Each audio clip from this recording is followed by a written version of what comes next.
Hello friends, मैं अनूप सरकार आप सभी का स्वागत करता हूं। तो जैसा कि हम लोग अभी सीरीज जो देख रहे हैं वह एससीईआरटी की किताबें हो जाती है और हमने आपसे कहा था कि 6 क्लास से लेकर के 10+2 तक हम लोग सारे सब्जेक्ट को यहाँ पर देखेंगे और टारगेटेड रहेगा आपके बिहार शिक्षक भर्ती के लिए, बीपीएससी 71 बीपीएससी के लिए, क्योंकि हम लोग इसे पूरा डिटेल्स पढ़ेंगे।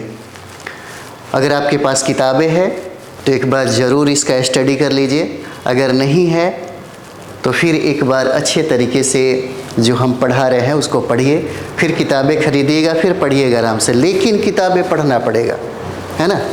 आपको किताबें पढ़ना पड़ेगा क्योंकि यहाँ रिजल्ट सेल्फ स्टडी पे होता है। अगर आपने सबसे ज़्यादा अध्ययन किया, अच्छे तरीके से अध्ययन किया तो रिजल्ट होगा ही होगा। आपने 3.0 का रिजल्ट का परिणाम जो है देखा ही होगा। जो विद्यार्थी सटीक किताबों के साथ अपना तैयारी किया उसका रिजल्ट है। मेहनत करने में कोई कमी नहीं रखा जाता, जिसका रिजल्ट हो और जिसका रिजल्ट ना हो, दोनों बराबर ही स्तर पे अपना तैयारी करते हैं। लेकिन कुछ विद्यार्थी ऐसे होते हैं जो सटीक किताबों के साथ तैयारी करते हैं, सही दिशा में काम करते हैं तो रिजल्ट हो जाता है। लेकिन कुछ विद्यार्थी बहुत ऐसे नीम हकीम टाइप के जो लोग हैं उनके सुझाव में वो पड़ जाते हैं, जिसके वजह से उनको सटीक किताबें नहीं मिलती।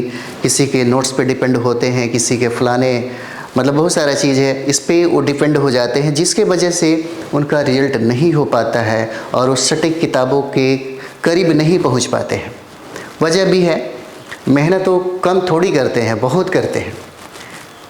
जो विद्यार्थी का रिजल्ट नहीं हुआ होगा, आप उनसे पूछिए क्या वो तैयारी करने में कोई कसर छोड़ा था? कोई कसर नहीं छोड़ा था। लेकिन आखिर रिजल्ट क्यों नहीं हुआ? क्योंकि उन्होंने सटीक किताबों के साथ अपने को संबंध नहीं बना पाया, है ना। तो चलिए हम बार बार यही कहते हैं कि आप एससीईआरटी और एनसीईआरटी का एक बार ज़रूर अध्ययन कर ले, ताकि आपका जीएस है वो स्ट्रॉन्ग हो जाएगा। और सब्जेक्ट की बात करें, सब्जेक्ट की समझ तब आएगी जब तक आप एससीईआरटी और एनसीईआरटी का अध्ययन नहीं करेंगे, है ना। इसका ज़रूरी है एक बार अध्ययन करना, क्योंकि इसलिए हम बता रहे हैं कि बैकग्राउंड आपका कैसा है, एकेडमिक आपका कैसा है, ये बात आप भी जानते हैं, है ना। तो चलिए हम लोग प्रारंभ करते हैं। 6 क्लास का हम लोग एससीईआरटी का इतिहास स्टार्ट करेंगे। 6 क्लास का है, पहले इतिहास को ख़त्म करेंगे। 6, 7, 8, 9, 10, 11, 12 सब ख़त्म करेंगे हम लोग, है ना। और यहाँ पर आप लोग सारे डिटेल्स में जो सब्जेक्ट जो टॉपिक पढ़ाया जाएगा पूरे डिटेल्स में हम लोग कोशिश करेंगे उस चीज़ को करने का। तो चलिए हमारा पहला अध्याय हो जाता है ना। ये अध्याय नंबर 1 है और हमारा अतीत हो जाता है। सर्व शिक्षा की ये किताबें हैं और बिहार के बच्चों को यह निःशुल्क मिलता है ना। तो ये टॉपिक हो जाता है अध्याय 1 का हमारा अतीत। हमारा अतीत है। अब देखिए कहता है कि इतिहास हमें अतीत की जानकारी देता है। जब भी आप कहीं जाते होंगे तो आप देखिएगा अंधेरे रात में, और कभी कभी आप रास्ते से गुजरते होंगे तो आपके साथ आपका परछाई जो है वो भी चलता है साथ साथ। इसका मतलब ये है कि इंसान का जो अतीत है कभी पीछा नहीं छोड़ता, है ना। लेकिन जो लोग अतीत को अच्छे तरीके से अध्ययन करते हैं, समझते हैं, वहीं अपनी बहुमंजिला इमारत बनाते हैं। कहने का मतलब है कि जो लोग अपना इतिहास नहीं पढ़ते वो लोग अपने बारे में ज़्यादा कुछ नहीं जानते। इसीलिए किसी भी इंसान को अपना इतिहास पढ़ना ज़रूरी होता है और इतिहास पढ़ने के बाद ही तो गर्व महसूस होता है कि हमारा इतिहास बड़ा ही गौरवपूर्ण था। हमें हमारे बारे में जानकारी कैसे मिलता है?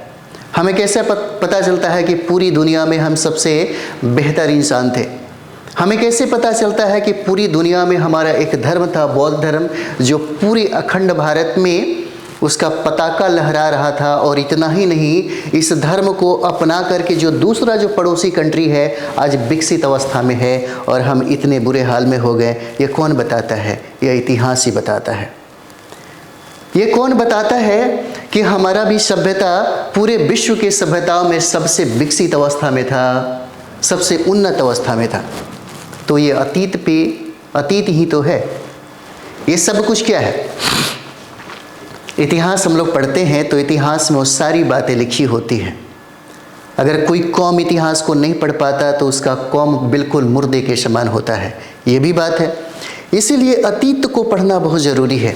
अब ज़रा सोच के देखिए, स्वामी विवेकानंद जब शिकागो गए तब उन्होंने विश्व जो धर्म सम्मेलन था उसका जब नेतृत्व कर रहे थे, तब उन्होंने किसका संदर्भ दिया?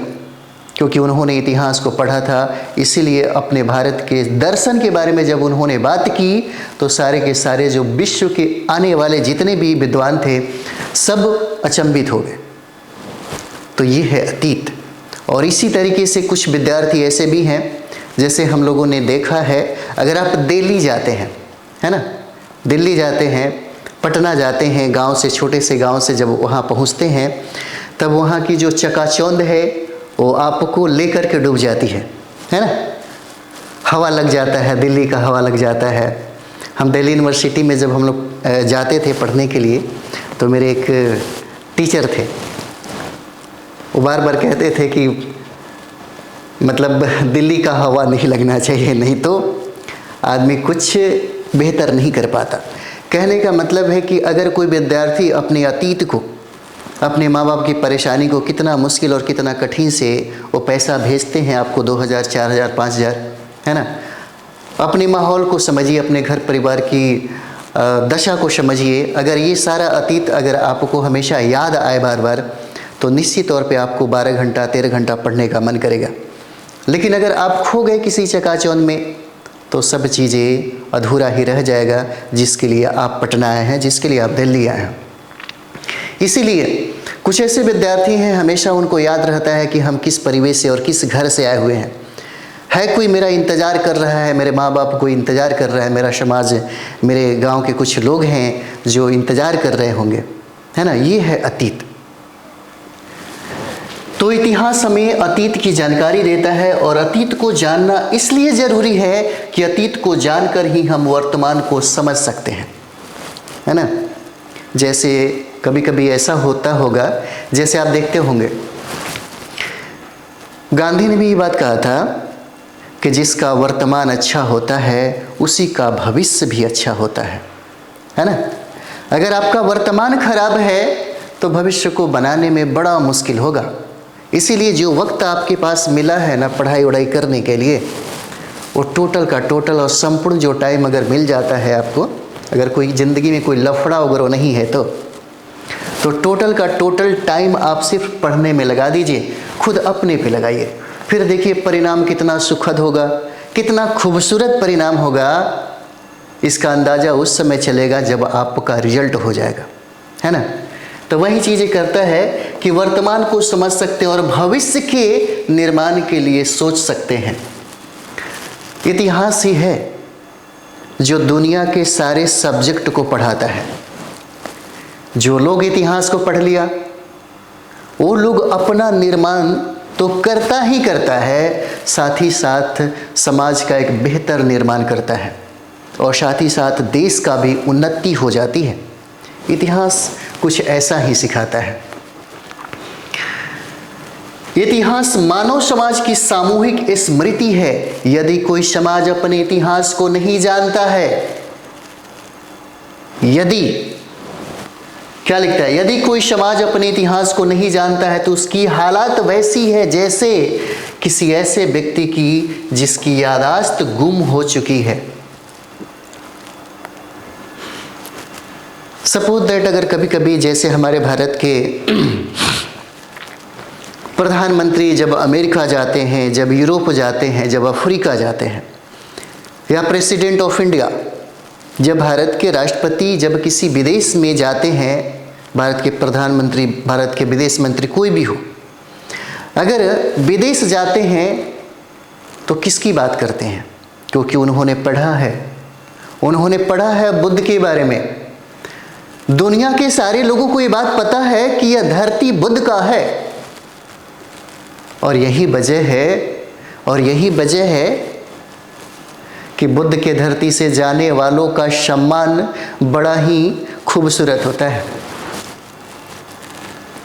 अन्य देश में आपका सम्मान क्यों मिलता है? क्योंकि आप बुद्ध के धरती से हैं और बुद्ध का दर्शन दुनिया का कौन ऐसा इंसान है जो नहीं जानता है? क्या बुद्ध का दर्शन कौन ऐसा इंसान है जो नहीं जानता है? सारे लोग बुद्ध के बारे में जानते हैं। दुनिया का सिर्फ एक ही धर्म है जो लोगों को करुणा, प्रेम, दया करना सिखाता है, एकता, भाईचारा, अखंडता सिखाता है, लोकतंत्र की बात करता है, ज्ञान की बात करता है, विज्ञान की बात करता है, तर्क की बात करता है। और ये सारे लोग वाकिफ है इस धर्म से। और ये धर्म कहाँ पे उत्पन्न हुआ? भारत के बिहार में, जैन धर्म, बौद्ध धर्म। और यही वजह होता है कि जब आप भी अतीत को अपना पढ़ते हैं, जब आप समझते हैं, तो ये बातें दुनिया के लोगों के सामने अगर आप कह दें तो सारे लोग नतमस्तक होकर के आपकी बातों को सुनते हैं। अब ज़रा सोच के देखिए, आपका पड़ोसी कंट्री चाइना विकसित अवस्था में है, आपसे हजारों कदम वो आगे है। क्यों आगे है? बौद्ध धर्म के कारण। अब बताते हैं कैसे। चाइना के इतिहास में जब आप पढ़ेंगे तो चाइना अपने इतिहास में ये दर्शाया है कि दुनिया का सबसे विकसित अवस्था और सबसे सुंदर उसी का सभ्यता और संस्कृति है। बाकी दुनिया के जितने भी सभ्यता और संस्कृति है, सबको बर्बर कहा है, सबको बेकार कहा है, सबको गलत तरीके से उसको मतलब सूचित किया है, बहुत बुरा भला भी कहा है, लेकिन अपनी सभ्यता और समाज का बखूबी बखान किया है। लेकिन इतना जानिए कि आपके भारत के संस्कृति और सभ्यताओं के बारे में उसने उंगली तक नहीं उठाई। जानते हैं क्यों? क्योंकि उसका मानना है कि उसके जो देवता है वो भारत की धरती से होकर के ही चाइना में जाते हैं। इसीलिए भारत की सभ्यता और संस्कृति के बारे में उसने कुछ भी नहीं कहा। उसने भारत के सभ्यता और संस्कृति के बारे में उसने कुछ भी नहीं कहा, बल्कि अच्छे तरीके से उसका बखान भी किया। लेकिन दुनिया के जितने भी सभ्यता और संस्कृति है, समकालीन जितनी भी सभ्यता और संस्कृति है, सब के बारे में उसने बर्बर बहुत सारी बातें कही और अपने सभ्यता और संस्कृति को सबसे बेहतर बताने की कोशिश की। और यही वजह होता है कि आगे चलकर चाइना के इतिहास में क्यों हमें ये पता चलता है, कैसे पता चलता है ना? तो पता चलने के पीछे हम क्या करते हैं? हम अपने अतीत में झांकते हैं, अपने अतीत को पढ़ते हैं कि हमारा समाज ऐसा था। जैसे अगर हम लोग बात करें तो प्रारंभ में जहाँ पे मनुष्य का उद्भव होता है, जहाँ पे समाज का निर्माण होता है, लोग कपड़े पहनना शुरू करते हैं। क्योंकि प्रारंभ में आपको पता है, जब आप पाषाण काल पढ़ेंगे तो पाषाण काल में मनुष्यों का व्यवहार क्या था, उसका सामाजिक संरचना कैसा था, उसका खान पान, वेशभूषा, रहन सहन कैसा था। जब हम लोग मनुष्य के विकास के बारे में पढ़ेंगे तो ये सब क्या है? इतिहास मतलब क्या होता है ना? मतलब बीती हुई कहानी को हम लोग पढ़ते हैं। इतिहास ही हमें बताता है कि इस समय में बुद्ध का जन्म हुआ, इस समय जैन का जन्म हुआ, अशोक सम्राट ऐसे रहे, है ना, हड़प्पा सभ्यता ऐसा रहा। और पूरे विश्व में, पूरी दुनिया में सबसे अच्छी एजुकेशन सिस्टम हमारे भारत में ही था। हमने पूरी दुनिया को लोकतंत्र की पाठ पढ़ाई। ये बात हम क्यों जानते हैं? क्योंकि हमें इतिहास, हमारा अतीत ये सब बताता है, समझाता है ना? तो चलिए आगे बढ़ते हैं। नेक्स्ट,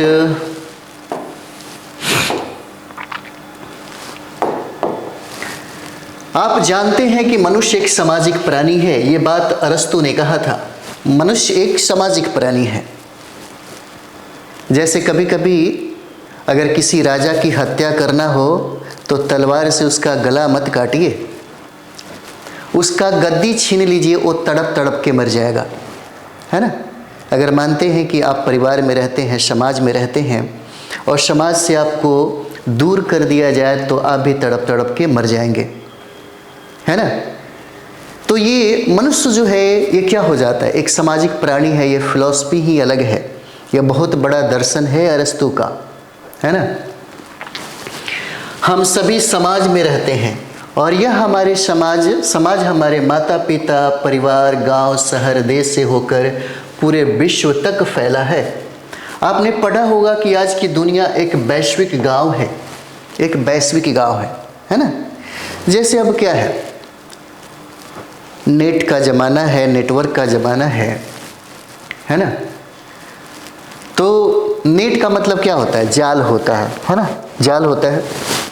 अब ज़रा सोच के देखिए, जब हम लोग ग्लोबलाइजेशन पढ़ते हैं तो ग्लोबलाइजेशन में क्या है, पूरी दुनिया एक गांव की तरह है ना। पूरी दुनिया क्या है, एक गांव की तरह है। जैसे ही हम लोग ग्लोबलाइजेशन को अच्छे तरीके से अगर समझेंगे, पढ़ेंगे, तब समझ में आएगा कि अमेरिका में और भारत में और बाकी दुनिया के किसी भी है ना देश में कोई फ़र्क नहीं है। वो सारे के सारे लोग एक गांव के भांति कहे तो एक छत के नीचे ही क्या हो जाते हैं, खड़े हो जाते हैं। और यही वजह, ये विकास जो हम लोग आगे पढ़ेंगे सब कुछ, यह तो सिर्फ एक संक्षिप्त परिचय है। संक्षिप्त परिचय ही हम लोग अभी देख रहे हैं यहाँ पर। क्या हमारा समाज सदा से ऐसा ही था? इसका धीरे धीरे विकास हुआ। कहता है यहाँ पर, क्या हमारा समाज सदा से ऐसा ही था या इसका धीरे धीरे विकास हुआ? ये बहुत ज़रूरी है चीज़ों को समझना। देखिए, इतिहास में क्या है कि पहले ऑप्शनल पेपर बीपीएससी में हुआ करता था। ऑप्शनल पेपर अभी भी है लेकिन एमसीक्यू के रूप में है। तो ऑप्शनल पेपर की जो महत्व है वो ख़त्म कर दिया गया और उसकी जगह एसए ने धारण कर लिया अपना स्थान, लेकिन अभी भी यूपीएससी में है। तो हम लोग भी यूपीएससी में ऑप्शनल पेपर में हम लोग क्या रखते थे, इतिहास रखते थे। लगता था कि इतिहास बड़ा आसान है। और आपको हम बता दें, इतिहास जैसे बिहार और यूपी के जितने भी विद्यार्थी हैं, जब ग्रेजुएशन करना हो, जब उनको कोई बताने वाला न हो, तो सबसे पहले वो इतिहास ही ग्रेजुएशन में लेते हैं।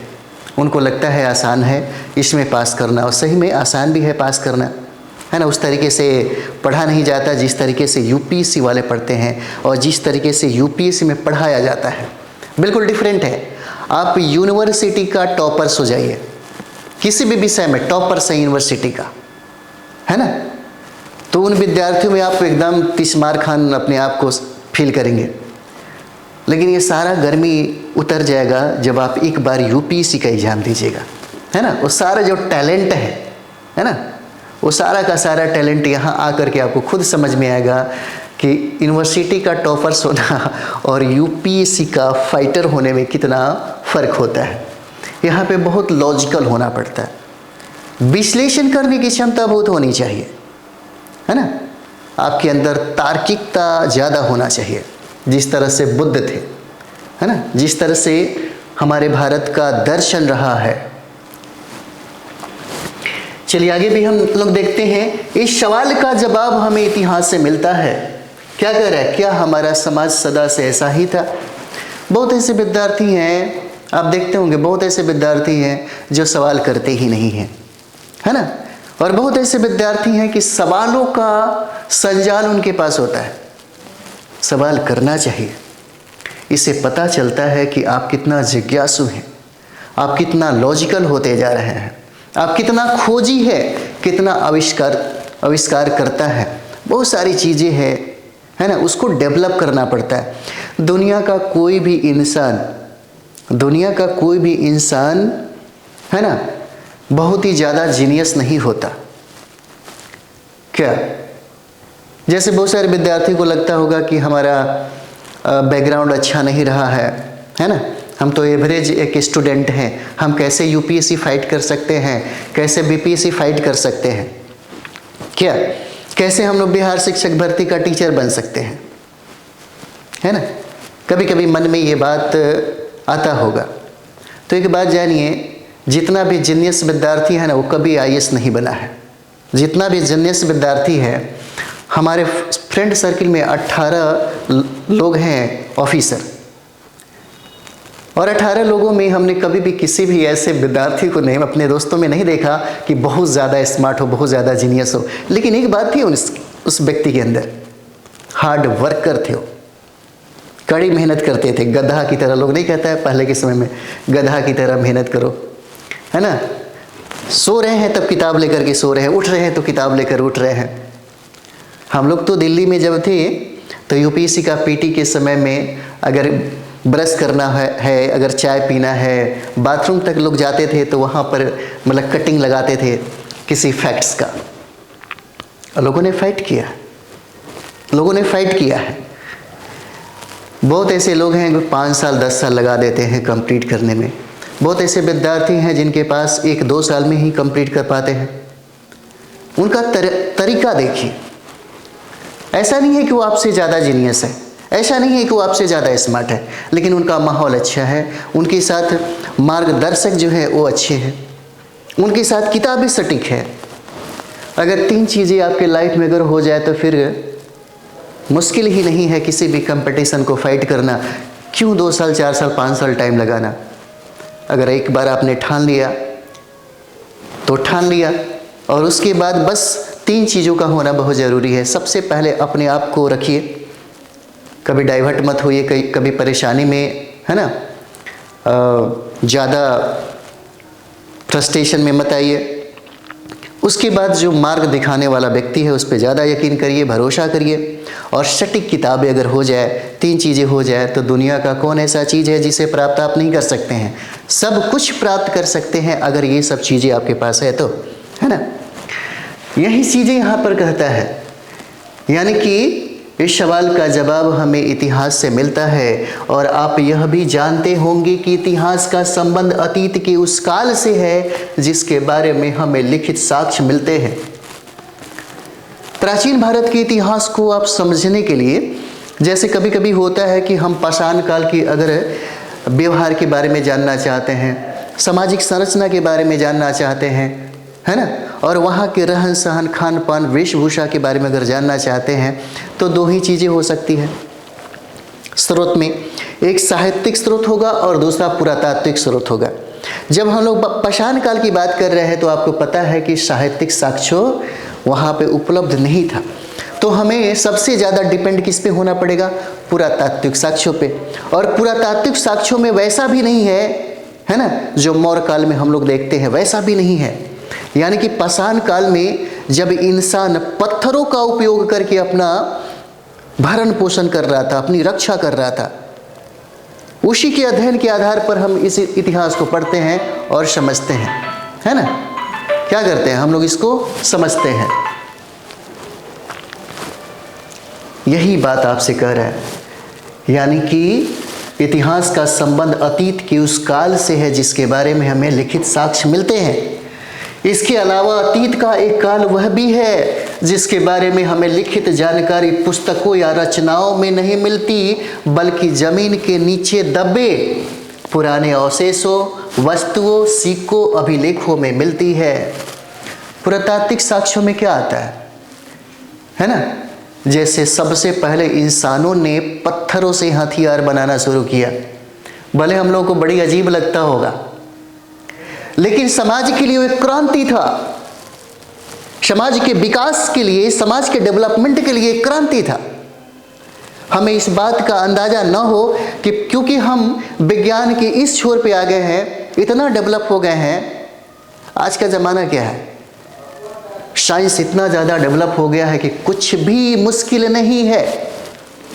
इसलिए तो हम छोटी बातों पे ज़्यादा गौर नहीं कर पा रहे हैं। लेकिन जब हम अतीत की बात करते हैं, जब हम इतिहास में पढ़ते हैं, तब ज़रा सोचिए पाषाण काल के वो मानव के बारे में सोचिए जो उन्होंने मतलब पत्थरों से हथियार बना करके जानवरों का शिकार करना सीखा होगा। ये समाज में एक क्रांति ही तो होगी। और दूसरी बात थी आग का आविष्कार। आग का आविष्कार भी उस समाज के लिए क्रांति ही था। क्रांति का मतलब क्या होता है? आमूल-चूल परिवर्तन। और आग ने क्या किया मनुष्य के लिए? अगर पाषाण काल में हम लोग पढ़ेंगे तो आविष्कार किया, उसने खोज किया किसका? आग का।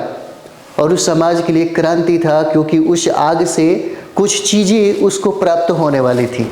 जैसे उस समय के मनुष्य जो थे कच्चे मांस खाते थे, जानवरों का शिकार करते थे और कंद मूल का ही इस्तेमाल करते थे। अस्थायी निवास तो था नहीं, तो क्या करते थे वो? शिकार करते थे और कच्चा मांस खाते थे। लेकिन जब आग की खोज हुई तब अब वो मांस पका के खा सकते थे। उस समय सबसे ज़्यादा असुरक्षा का जो डर था जानवरों से, वो आग से वो लोग खुद को बचाव रख सकते थे। तो ये क्रांति थी। भले हमारे लिए लगता हो कि ये क्या मतलब इसका ये नहीं है, लेकिन उस समय अगर हम लोग जा करके देखेंगे तो गजब होगा, है ना। कहता है कि यह काल पर्वैतिहासिक काल कहलाता है। बहुत से ऐसे समाज भी हैं, विशेषकर कबायली या जनजातीय समाज हमारे साथ इसी युग में जी रहे हैं, लेकिन इसका इतिहास कभी लिखा नहीं गया, कभी लिखा नहीं गया। जैसे आप अगर देखिएगा तो भारत में पाषाण काल, और पाषाण काल के बाद पढ़ेंगे तो हड़प्पा सभ्यता, और हड़प्पा सभ्यता के बाद पढ़ेंगे तो वैदिक सभ्यता। लेकिन हड़प्पा सभ्यता के बाद कहा जाता है अक्सर कि भारत में आर्य बाहर से आए, और आर्यों को हमेशा बर्बर कहा जाता है ना।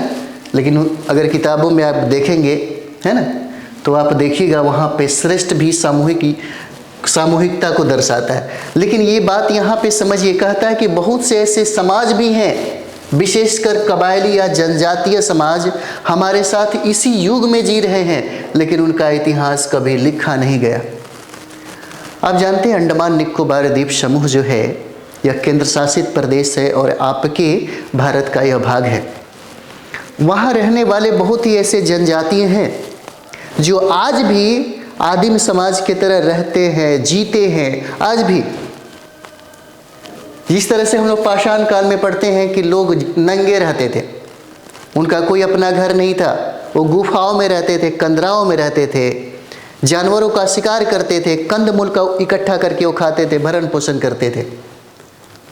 वो शैली का वो अंदाज आज भी आपके भारत में जनजातीय समाज में देखने को मिलता है। जैसे जोरवे शैम्पेन जनजाति है अंडमान निकोबार में, आज भी उसी तरह से नंगे उंगे सारे लोग दिख जाएंगे। पहली बार वहाँ के मात्र कुछ ऐसे जनजाति हैं जो पहली बार 2024 के लोकसभा के चुनाव में उसने वोट डाले। सोचिए कितना पिछड़ा हुआ वो समाज होगा, जिसके इतिहास में आप कितना जानते हैं, जिसके इतिहास के बारे में आप कितना पढ़ते हैं, कितना समझते हैं। जनगणना जब भी होता है भारत में, जब भी जनगणना होता है तो हम ये भी जानने की कोशिश करते हैं कि अंडमान निकोबार द्वीप समूह में जो जनजातीय हैं उनका भी हम लोग काउंटिंग कर ले।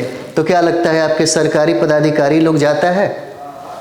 क्योंकि वो क्षेत्र जो है प्रतिबंधित है, उसमें जा नहीं सकते, वो लोग मार डालेंगे। तो आखिर जनगणना कैसे करते हैं? तो भारत सरकार की जो कुछ पदाधिकारी हैं कपड़े और फल वगैरह सब्जियां कुछ लेकर के उस घाट यानी कि उस नदियों के किनारे, उस टापू के किनारे रख देते हैं। उसको देख करके सारे जनजाति जो है, बच्चे बूढ़े जो भी है, सब लेने आते हैं और इस तरीके से काउंटिंग कर लिया जाता है। अभी भी कितना पिछड़ा हुआ है क्या वैसे। और भारत में भी बहुत ऐसे जनजाति, ऐसे कबायली है जिसके इतिहास में जिसके इतिहास के बारे में हमको पढ़ने को नहीं मिलता, लोग लिखा ही नहीं, और किसी ने लिखा भी तो उसको कोशिश नहीं किया गया उसको बताने का। ये बहुत सारा चीज़ें हैं। जब आप लोग रिसर्च करेंगे, जब पीजी में पढ़ेंगे आप लोग, और जब पीएचडी वगैरह करेंगे, नेट जेआरएफ सब करने के बाद, तब आपको पता चलेगा, है ना। चलिए आगे बढ़ते हैं हम लोग। अब यहां पर कहता है उनके बीच जो किंवदंतियाँ, किस्से, कहानियाँ, रीति रिवाज प्रचलित है, उन्हीं के माध्यम से हम ऐसे समाज का इतिहास जानते हैं। तो आपको यह अंदाजा हुआ होगा कि इस इतिहास को जानने के साधन या स्रोत अनेक हैं और विभिन्न प्रकार के हैं। इन्हीं तमाम साधनों या स्रोतों के आधार पर इतिहासकार हमें अतीत के बारे में जानकारी देते हैं, है ना। और मनुष्य की उत्पत्ति कैसे हुई, उसने कैसे साथ मिलकर रहना आरंभ किया। अब यहाँ से बारी बारी से हम लोग सारे टॉपिक का एक बार संक्षिप्त परिचय हम लोग देखेंगे। अब यहाँ से भी पता चलेगा कि हमको क्या क्या पढ़ना है ना, किस टॉपिक को हम लोग पढ़ना है, ये सारा बात यहाँ से पता चलेगा।